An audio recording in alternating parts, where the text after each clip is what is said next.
যে কোনো রোজাদারকে এক ঢোক পানি দিয়া রোজা খোলাবে, ফালাহু ইতকু রাকাবাতিন, আল্লাহর রসুল বলে খোলাইতে দেরি, ও নিজেকে জাহান্নাম থেকে মুক্ত করতে দেরি করলো না।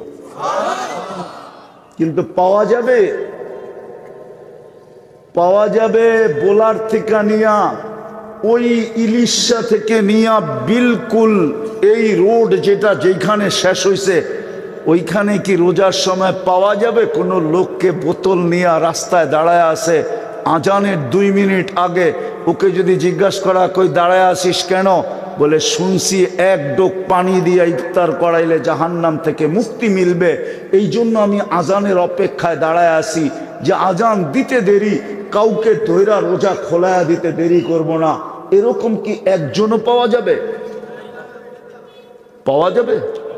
এই মহল্লায় কি একজনও পাওয়া যাবে যে কোনো মা, কোনো বোন, আমার কোনো মেয়ে প্রতিবেশীকে বলছে বোন তুই ইফতারি পাকাইস না, আমি গরিব হিসাবে যাই পাকাইতে পারি ডেলি তোকে ইফতারি পাকায়া পাঠায়া দিব, হোক না আমি ছোলা পাকাই পাঠাবো, হোক না আমি 2টা পেঁয়াজই পাঠাবো, হোক না আমি 2 মুঠ মুড়ি তোকে পাঠায়া দিব, হোক না আমি 1 গ্লাস পানি পাঠায়া দিব, তুই আমারটা দিয়ে রোজা খুলিস।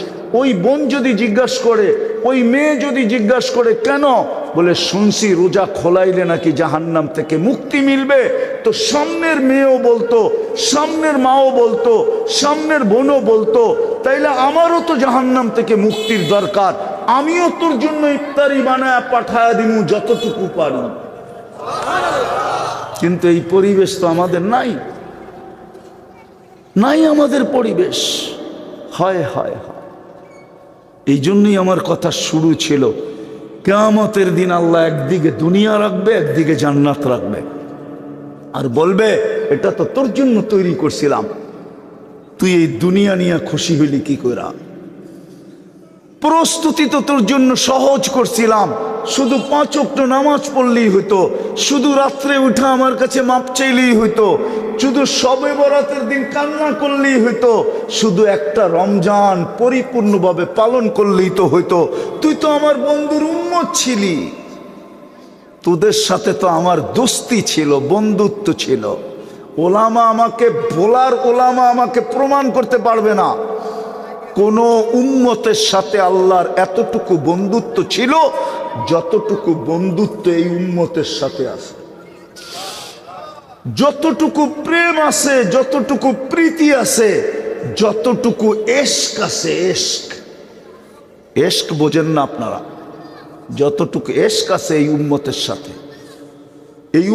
সাথে, যতটুকু ভালোবাসা, যতটুকু প্রেম, যতটুকু প্রীতি আল্লাহর কোন উম্মতের সাথে ছিল না। আর কোন উম্মত তো আসবেই না, আমরাই তো শেষ উম্মত। আমাদের সাথে আল্লাহর প্রেম আর প্রীতি, ভালোবাসা, স্নেহ, মায়া, মমতা, কিন্তু আফসোস আমরা বুঝলাম না।